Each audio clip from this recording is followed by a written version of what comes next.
JK live at the top secret location I have in the house. Hey, wow! Oh my goodness, crazy times. How was the concert last night at Singapore Indoor Stadium? We're still high, we're still buzzing from the concert. It was just absolutely amazing. It was one of the best concerts we've ever had, and the fact that it's our first in 10 years makes it even better, because when we came back to Singapore, to be honest, we didn't know if there was anybody going to be there. We didn't know if anybody would show up, but actually we kind of got a feeling the moment we got to the airport and there was lots of fans waiting there for us that okay, this could be pretty cool. So everywhere we've been, there's been fans, you know, following us around. So last night was just the icing on the cake, just a fantastic gig. Give a shout to all the fans. Any particular names or people that did crazy things for you in Singapore? Well, many people have done lots of crazy things, really. I mean, it's a big hello to all the fans, and thank you so much for supporting us. Awesome. A1 fans, I think, are the best fans, really. A1 fans are the best. I mean, you know, like Mark says, the support is just incredible. Not only were they singing all the sort of biggest, greatest hits that we've had in previous years, but they all seem to know the new songs from the new album too. So it's just amazing. Tell me about we actually have a question from this listener, Sharon Tan. She has been SMSing you like non-stop last night. We know Sharon Tan. A big question is this, you know, in Singapore, you sing karaoke. Do you do that in the UK, like karaoke? Oh, absolutely. Yeah. It's not quite so popular as it is over here so much anymore, but yeah. It's not complete without an A1 song, you know, like a rose, like every rose, time, no more. And in fact, the question she has is, do you have any secrets to singing A1 songs? Oh, secrets to singing A1 songs? Or keeping your voice tip-top English. I think one of the secrets is not drinking alcohol before shows and stuff like that. No, alcohol is bad for the voice. Stop drinking. I gotta say, late nights as well, because after a gig, you can't go to sleep after a gig. You have to go out and just chill out. And we ended up going to a bar, a local bar here, and just like a football pub and stuff. And the music was so loud that we just spent the whole night shouting. And that is the worst thing you can do as a singer, shouting. So if you plan on becoming a singer, then just do not shout, do not raise your voice, keep your voice really soft. And don't smoke. Oh yeah. Smoking is very bad for the voice. Are you sure about the alcohol? Because my mom always says she can sing better after 3 beers. I think that's the same. They think they're singing better. That's the same effect that I can speak German much better when I drink alcohol as well, because I think I can speak it. I'm not so afraid. No, but I think there are many. I think the voice is a muscle, like everything else in your body. The more you exercise it, the stronger it's gonna get. Are you sure everything? Yes. Well, the more you use your muscle, the stronger it's gonna get. So it's just singing a lot. You're singing everywhere, in the shower, stretch it. And also, you know, there's little tricks like lemon. Did you know that Martin Luther King used to chew on a lemon before his speeches? That's why his face was very... It strengthens, it strengthens the vocal cords. It's bad if you do it too much, it can actually tear on your voice. But if you do it just before a concert, before you sing, just suck on a lemon, and it actually makes you a clearer, stronger voice. You all do that, like suck on lemon. I know, actually. I eat lots of lemons before I gig. Not lots of lemons, but I cut slice out and just chew them. And ginger as well. Ginger. Oh, I can't do ginger. It's a bit stingy. Yeah, I can't do it. Your secrets?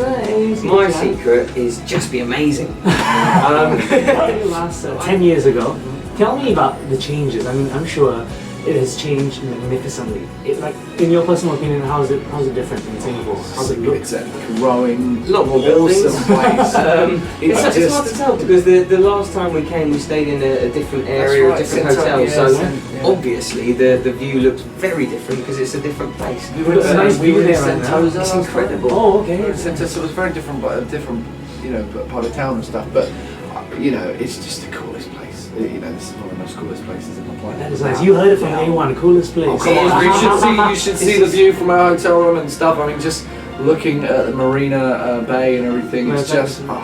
I think this is one of the... I want to be here New Year's Eve. I want to be here New Year's Eve. I can only imagine how incredible it is. And all that. Yeah. But we've all said, I think, at one stage over this trip here, that this is one of the only countries other than back home that we actually feel at home and that we could really maybe live here. I've even been asking, I was asking for property prices and I was going, oh, so pictures of the house here. Yeah, of course. When he found out, I was like, okay, forget that. I think I'll go home. It's a very important question. You're all on Twitter, of course. Yes. And you've got crazy 19,000 fans. Are you jealous? Is Twitter them? Yeah, so incredibly jealous actually. You know what? No, we're all relatively new to Twitter, so Ben's done an awesome job of building that up. Like I think I just started early. Yeah. So But I mean, UK. So we're actually UK, A1 Christian, Mark Root Music, but the main one for all of us, which we've literally just started up, is A1 Official, and we love it. We love Twitter, but what we didn't realise is just how much you have to tweet to maintain it all. You literally have to tweet every 15 minutes. Like somebody puts a coffee down, just had a coffee. You know, somebody, my glass of water is half empty. Tweet. You know, things like that, and it's just constant. The Mirror has a smear on it. I think we might just tweet. You know, so it's a bit over the top, but hey, you tweet me like a rose. Yeah, Christian loves this good old tweet jokes. Yeah, but it is the best way to keep in touch with the fans, and you know what? Well, not the best way, because the best way is when you actually get to meet them in person. Right. But actually, aside from meeting them in person, it's the best way to keep in touch. I kind of wish we'd done it before, because you know, when we are so behind, like the A1 Official one, we just haven't done anything with whatsoever. So whenever we give out the A1 Official sort of, join the Twitter, we're a little bit tentative because we're like, there are only 7,000 on there, because we feel like we have to sort of explain ourselves that we've just started it up, blah, blah, blah. But that's true, that's what we have. But you've got to start somewhere. You've got to start somewhere. A1 Official, join, sign to. See, and by the way, Ben is going into making jewellery. Nice. He needs a bit of work. He needs a bit of quality. That's not supposed to happen. Yeah. Now, this is, of course, a link to the new question. A lot of people say, without Twitter, without Facebook, without social media, bands like One Direction, bands like The Wanted, people like Justin Bieber will not be as popular, because back in, I'm not going to say back in the day, but 10 years ago, without social media, you guys were huge, massive, crazy. So how does social media help? Well, actually, we know how it helps, but what's your opinion on it? Like, what's the difference? I think what it does, it gives a lot of bands an opportunity where, as before, you were absolutely, and still are for a lot of it, absolutely dependent on getting the key persons in the radio stations or the the record companies to want to put everything behind you and back you. Today, with social media is like that. Anyone who has talent and some great songs can actually be noticed just through the internet. And you can get noticed so much that you can get the backing. I think today it offers an opportunity to a lot of people to get their music out there who wouldn't normally be noticed.